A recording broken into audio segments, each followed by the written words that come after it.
Hello friends. मैं आज आपके सामने एक नए सवाल लेके आया हूँ नई प्रश्नावली में से। प्रश्नावली का नाम है त्रिभुज।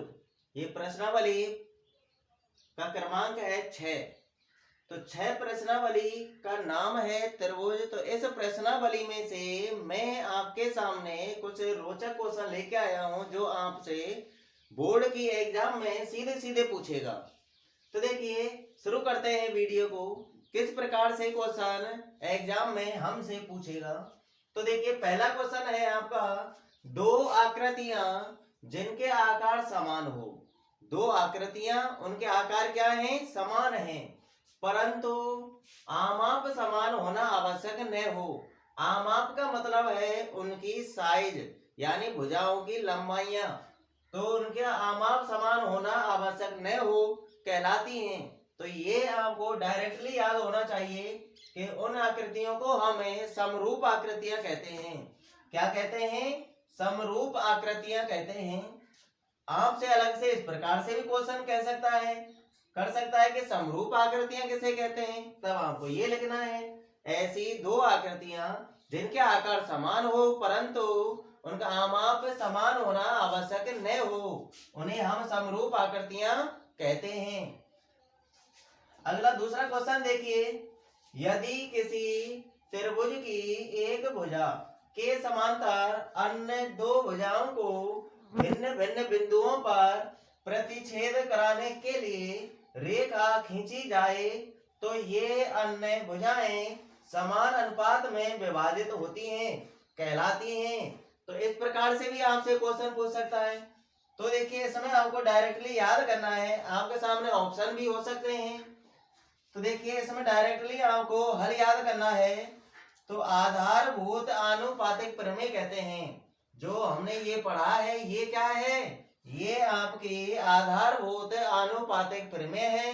इसी का दूसरा नाम है थेल्स प्रमेय। तो ये भी ध्यान रखना है आपको कि आधारभूत आनुपातिक प्रमेय को हम थेल्स प्रमेय भी कहते हैं। आपसे उल्टा भी क्वेश्चन कर सकता है कि आधारभूत आनुपातिक प्रमेय या थेल्स प्रमेय किसे कहते हैं।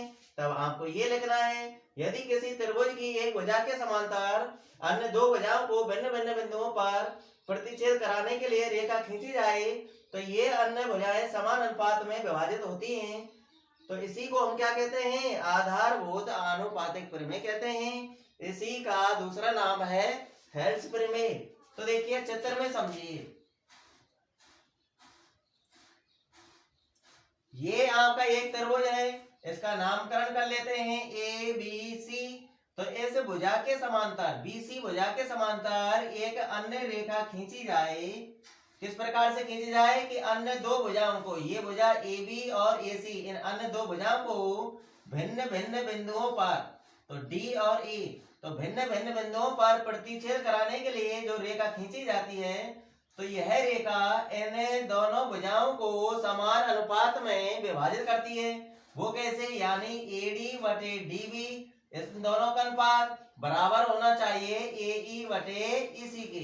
तो ये अनुपात होता है एडी बटे डीबी बराबर एई बटे ईसी। ठीक है, तो इसे को अपने कहते हैं क्या? अनुपात। क्या कहते हैं? अनुपात। तो इनका अनुपात क्या होता है? बराबर होता है। तो यही आपका आपकी थेल्स प्रमेय है। देख लीजिए फटाफट।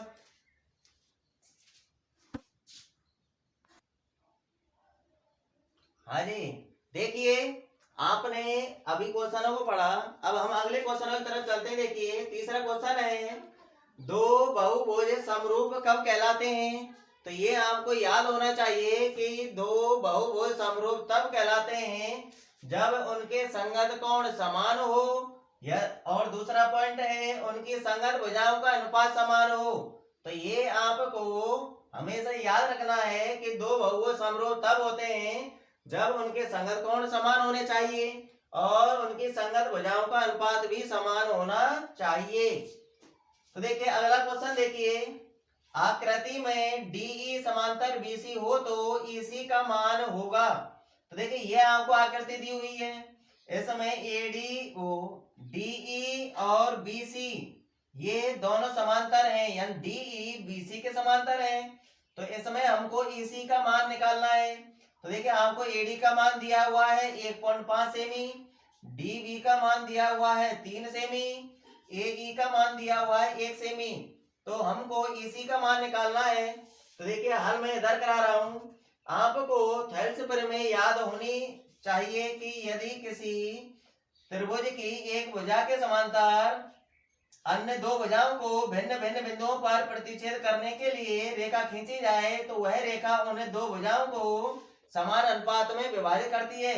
यानी ये दूरी AD बटे DB बराबर AE बटे EC।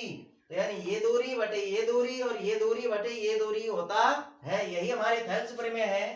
तो देखिए यहाँ पर डायरेक्टली आपको हल करना है। यहाँ पर ऐसे नहीं लिखना थेल्स प्रमेय से, क्योंकि यहाँ पर आपको ऑप्शन दिए हुए होंगे।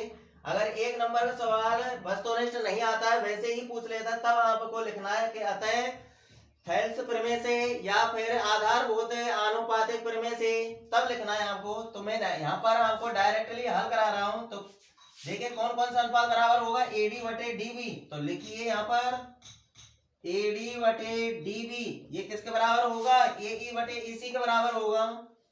तो AE बटे EC, यहाँ पर फटाफट मानों को जमाइए। AD का मान क्या है 1.5 सेमी, तो AD की जगह पर लिख दीजिए 1.5 सेमी बटे में DB का मान है 3 सेमी, तो 3 लिख लो बराबर AE का मान कितना है 1 सेमी, तो 1 लिख लीजिए बटे में EC हमको ज्ञात करना है। यहाँ पर वज्र गुणा कर दीजिए, 1.5 का गुणा EC से होगा तो 1.5 EC आएगा बराबर 1 का गुणा 3 से करेंगे 3, हमको EC का मान चाहिए। तो 1.5 गुणा में है, इधर जाएगा बटे में कर दीजिए, EC बराबर 3 बटे 1.5। अब यहाँ से पहले पॉइंट खत्म कर लीजिए, एक अंक काट के पॉइंट लग रहा है तो ऊपर 1 0 बढ़ा दीजिए, तो ऊपर हो जाएगा 30 और बटे में हो जाएगा 15 का भाग दे दीजिए 30 में, कितनी बार जाएगा 2 बार। तो EC का मान आ गया आपका 2 सेमी। तो इस प्रकार से कैलकुलेशन करनी है हमको, देख लीजिए फटाफट।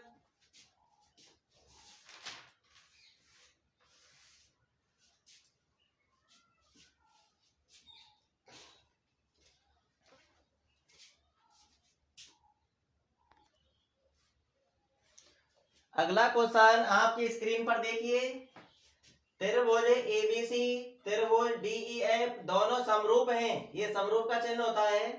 यदि कोण A बराबर 40 डिग्री, कोण E बराबर 80 डिग्री है तो कोण C का मान ज्ञात करना है। तो देखिए आपके सामने तो ऑप्शन होंगे, अगर ऑप्शन नहीं होंगे तो कैलकुलेशन देखिए फटाफट आपको कैसे करनी है। आपको यहाँ पर दो त्रिभुज बना लेने हैं। कितने त्रिभुज बनाने हैं, 2। दोनों त्रिभुज कैसे हैं, समरूप हैं। तो देखिए इनका नामकरण कर लीजिए, ABC इसका नामकरण कीजिए। जिस प्रकार से यहाँ पर हो रहा है ABC, उसी प्रकार से DEF करना है आपको। ये हमने ऊपर लिखा है, यहाँ A स्टार्टिंग में है तो D यहाँ पे स्टार्टिंग में है, तो यहाँ A ऊपर है तो D भी ऊपर लिखना है आपको। और उसके ए के बाद क्या है, बी हमने इधर लिखा है, तो डी के बाद देखिए ई आपको इधर लिखना है। फिर सी यहाँ पर है तो एफ आपको यहाँ पर लिखना है। नामकरण कर दिया, दोनों त्रिभुज समरूप हैं।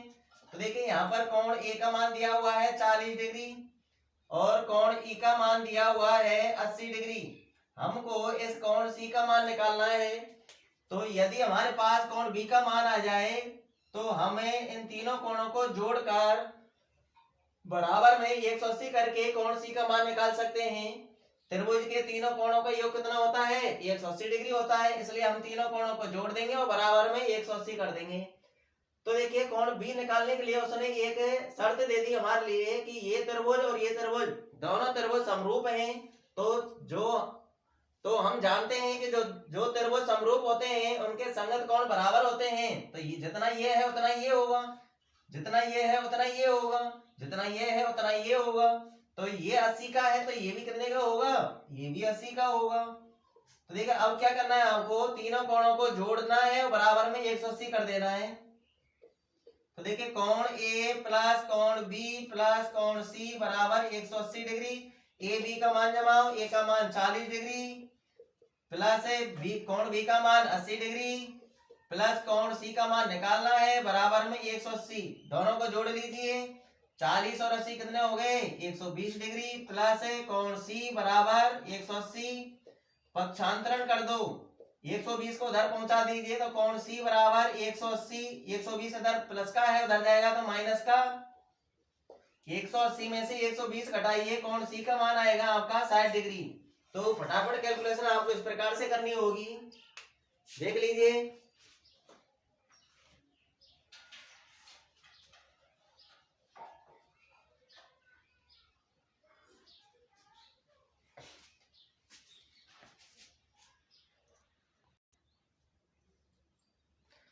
अगला क्वेश्चन आपकी स्क्रीन पर देखिए, त्रिभुज एबीसी में AB व AC पर बिंदु D व E स्थित हैं। एक त्रिभुज है ABC जिसकी जो दो भुजाएं हैं AB व AC पर बिंदु D और E स्थित हैं।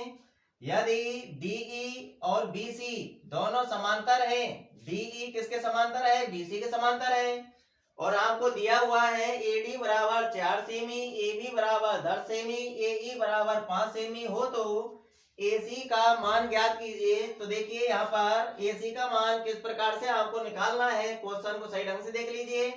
आपको क्या करना है, फटाफट त्रिभुज ABC बना लेना है।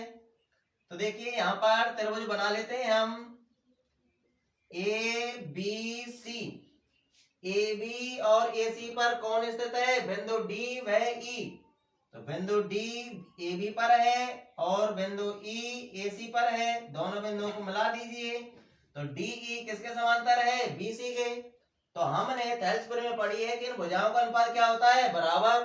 तो ऐसा भी होता है, देखिए ये दूरी बटे ये दूरी, यानी पूरी दूरी A से B तक की दूरी बटे AD की दूरी, और A से C तक की दूरी बटे A से E तक की दूरी, तो ये अनुपात भी बराबर होता है। तो देखिए आपको क्या क्या दिया हुआ है, मानों को दर्शाइए। 4 सेमी दिया हुआ है AD का मान, और AB का मान पूरी A से B तक की लंबाई कितनी रखी है 10 सेमी, और AE का मान दिया हुआ है आपके लिए 5 सेमी। तो हमको AC का मान ज्ञात करना है, पूरा A से C तक की दूरी निकालनी है। तो देखिए आपको क्या करना है, ये दूरी बटे ये दूरी करना है, और ये दूरी बटे ये दूरी भी करना है। या फिर आप ऐसे भी कर सकते हैं कि ये दूरी A से B तक की दूरी बटे A से D तक की दूरी बराबर A से C तक की दूरी बटे A से E तक की दूरी, कैसे भी कर लीजिए। तो देखिए इधर देखिए हल फटाफट कैलकुलेशन देखिए। तो A से B तक की दूरी AB बटे AD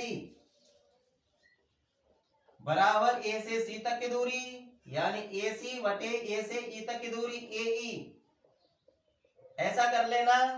यानी पूरी दूरी बटे ये दूरी, और A से C तक की दूरी पूरी बटे A से E तक की दूरी। तो देखिए यहाँ पर मान जमाइए, AB का मान दिया हुआ है 10 सेमी तो लिख दीजिए 10, AD का मान दिया हुआ है 4 सेमी लिख दीजिए 4, बराबर AC का मान हमको निकालना है, इसलिए AC की जगह पर AC ही रहने दो, AE की जगह पर AE का मान लिख दो 5 सेमी। वज्र गुणा कर लीजिए, 4 का गुणा AC से करेंगे तो 4 AC आएगा, कितना आएगा 4 AC। 10 का गुणा 5 से कीजिए, 10 पंजे 50, हमको AC का मान चाहिए 4 गुणा में दर जाए बटे में, तो AC बराबर आएगा 50 बटे 4, 50 में 4 का भाग दे लीजिए, तो 4 का भाग 50 में 12.5 बढ़ जाएगा, तो AC का मान कितना आया 12.5 सेमी आया। तो आपको ऑप्शन में फटाफट देख लेना है कि 12.5 सेमी किधर लिखा हुआ है।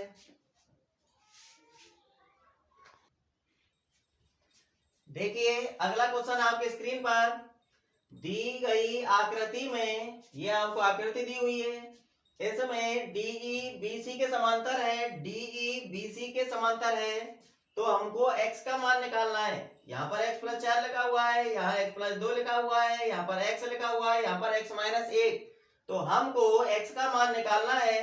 तो हमको वही थेल्सपुर में से x का मान निकाल लेना है।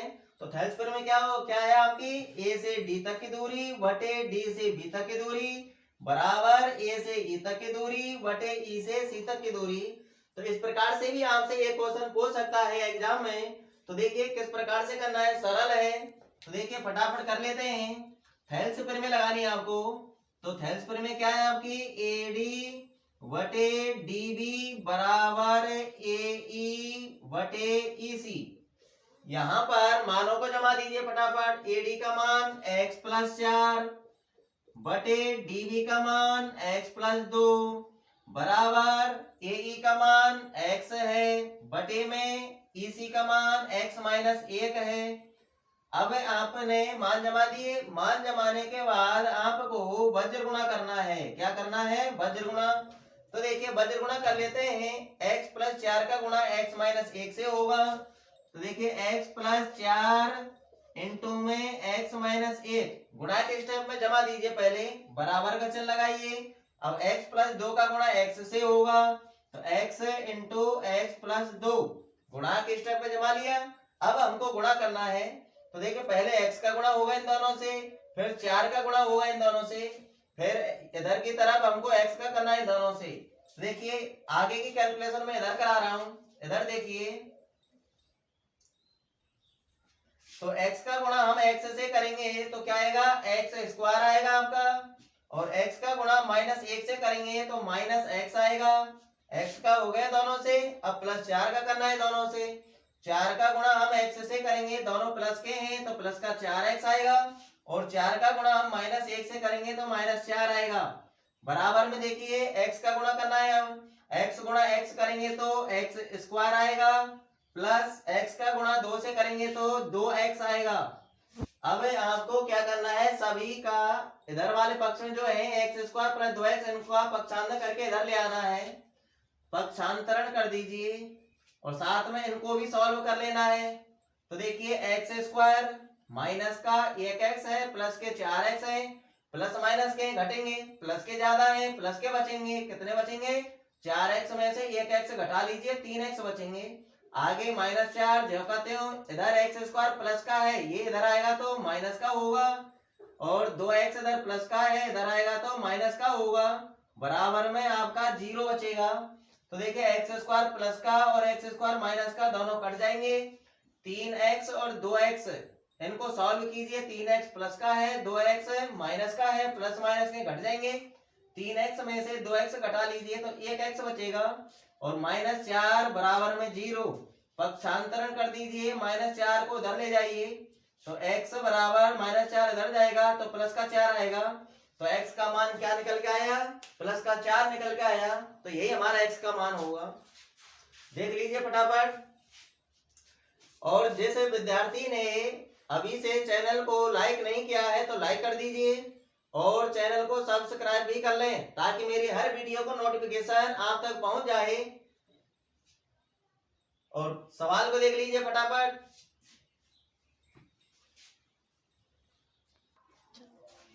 अगला क्वेश्चन देखिए आपकी स्क्रीन पर। यदि त्रिभुजों ABC व त्रिभुज DEF में AD वटे DE बराबर BC वटे FD है तो ये समरूप होंगे जब। अब समरूप कब होंगे, देखिए ऑप्शन, कोण B बराबर कोण E, कोण B और कोण E बराबर होंगे तब समरूप होंगे। या फिर कोण A बराबर कोण D होगा, या फिर कोण B बराबर कोण D होगा, या कोण A बराबर F कोण F होगा। तो देखिए आपको एक काम करना है कि 2 त्रिभुज बना लेने हैं फटाफट और उनका नामकरण कर देना है ABC। और दूसरा त्रिभुज बना लीजिए DEF। अब देखिए यहां पर आपको संगत भुजाओं का अनुपात बराबर दे रखा है AD वटे DE। तो देखिए AD, यहां पर AD नहीं है, AB है। तो देखिए AB के बटे में क्या है, DE। तो इस भुजा के संगत कौन सी भुजा होगी, DE। और BC के संगत कौन सी भुजा होगी, इस भुजा के संगत कौन सी भुजा होगी, FD। तो ये भुजा होगी आपकी। अब देखिए यहां पर इस त्रिभुज में तो नीचे वाली भुजा ली गई है, इस भुजा, ये भुजा का नाम पहले है फिर ये भुजा आई है। अब इस त्रिभुज में पहले इस भुजा का नाम आया, फिर इस भुजा का नाम आया है, तो आपको उसी हिसाब से इन दोनों त्रिभुजों का नामकरण कर लेना है। देखिए, इस त्रिभुज का नामकरण कर लो एबीसी, इसका नामकरण कर लिया एबीसी। अब इस त्रिभुज का नामकरण इसी का अनुरूप होगा। देखिए, AB के बटे में क्या है, DE, तो इस भुजा के संगत ये भुजा है, और इस भुजा के बटे में है ये भुजा, तो इस भुजा के संगत ये भुजा है। तो यहाँ पर हमने नामकरण स्टार्ट किया ए से, तो AB, ए से B पर पहुंचे और B से कहां पर पहुंचे, C पर। तो यहाँ पर इस त्रिभुज में आपको E से स्टार्ट होना है, तो E से D पर पहुंचेंगे, फिर D से F पर पहुंचेंगे, तो ये भुजा तब इसके संगत आएगी। तो देखिए, नामकरण क्या होगा इस त्रिभुज का, EDF, और इस समय समरूप का चिन्ह लगा दीजिए। क्या लगाना है, समरूप का। अब देखिए, ये दोनों त्रिभुज समरूप होंगे कब, इनके संगत भुजाओं का अनुपात क्या हो, बराबर, और कोई एक कोण बराबर होना चाहिए। अब देखिए, यहां से निकालना है कोण आपको, तो कोण ए के संगत कौन सा होगा, कोण ई होगा, तो कोण ए बराबर आएगा आपका कोण ई के। कोण बी किसके बराबर आएगा, कोण डी के आएगा। कोण बी बराबर कोण डी, कोण सी के बराबर क्या आएगा, कोण एफ आएगा, कोण एफ। तो जिस प्रकार से यहाँ नामकरण हुआ है इसी के अनुरूप हमने इसका नामकरण किया है। तो कोण ए के संगत कोण ई, कोण बी के संगत कोण डी, कोण सी के संगत कोण एफ। तो ये तीन निकल के आ गए, कोण ए और कोण ई बराबर होना चाहिए, कोण बी बराबर कोण डी बराबर होना चाहिए, कोण सी बराबर कोण एफ बराबर होना चाहिए। इन तीनों में से फटाफट आपको ऑप्शन में देख लेना है। तो देखिए, कौन सा बी और ई बराबर है, क्या बी नहीं है, क्या ए डी के बराबर है, क्या ए डी के बराबर नहीं है, बी डी के बराबर है क्या, तो बी डी के बराबर है। कौन बी किसके बराबर होगा, कौन डी के बराबर होगा, तो ऑप्शन अपन का सी सही रहेगा। कौन ए बराबर कौन एफ है, कौन ए एफ के बराबर नहीं है, किसके बराबर है, ई के बराबर है। तो सही ढंग से देख लें इसको, दो त्रिभुज बनाने हैं, एक त्रिभुज का नामकरण कर लिया, दूसरे त्रिभुज का नामकरण भुजाओं के अनुपात से करना है। ये भुजा का नाम पहला है, इसके साथ इस भुजा का आया है, और इस भुजा के साथ इस भुजा का नाम आया है, तो हमने नामकरण किया एबीसी। तो ऐसे ही इसका नामकरण करना है ईडीएफ। तो जब ईडीएफ हो जाएगा तो कोण भी संगत बराबर हो जाएंगे, ए के संगत ई, बी के संगत डी, सी के संगत एफ। तो ये बराबर होने चाहिए जो हमने नीचे लिख दिए, देख लीजिए फटाफट।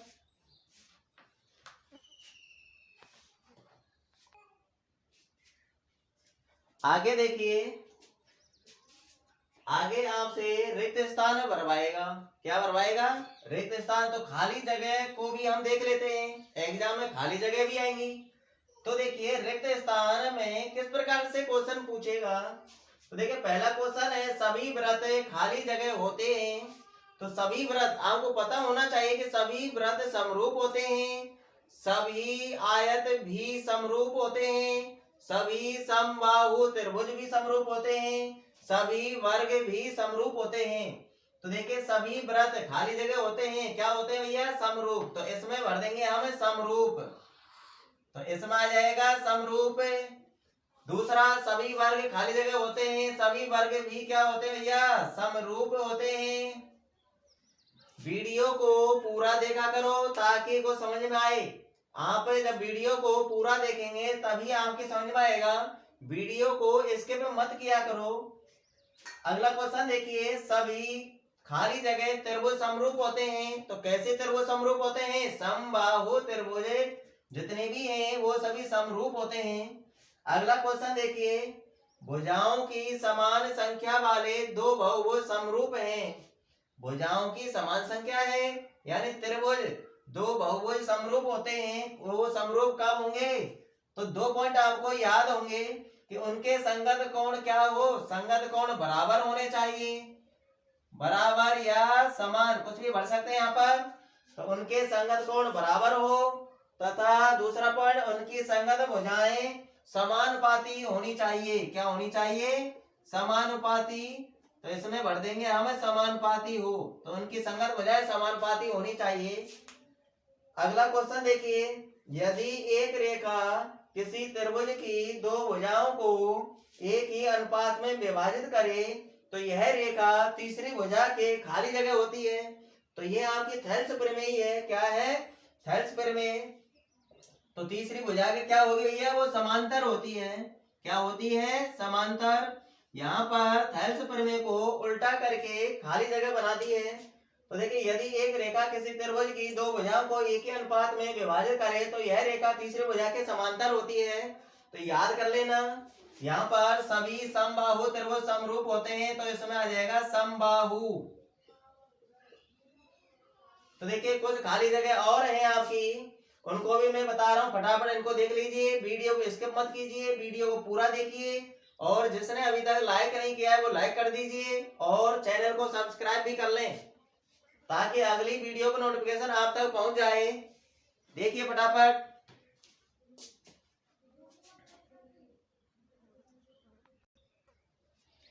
आगे देखिए, खाली जगह अगला छठवां क्वेश्चन है आपका, यदि दो त्रिभुजों में संगत कोण बराबर हो तो ये त्रिभुज खाली जगह होते हैं। तो समरूप त्रिभुजों के गुणधर्म आप पढ़ चुके हैं। दो त्रिभुज समरूप तब होते हैं जब उनके संगत कोण बराबर हो और उनकी संगत भुजाओं का अनुपात बराबर हो।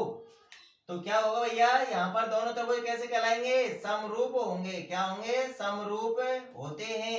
यदि दो त्रिभुजों में संगत कोण बराबर हो तो ये त्रिभुज समरूप होते हैं। अगला क्वेश्चन देखिए, यदि दो त्रिभुजों की संगत भुजाएं परस्पर खाली जगह हो तो ये दोनों त्रिभुज समरूप होते हैं। तो भुजाओं से संबंधित है।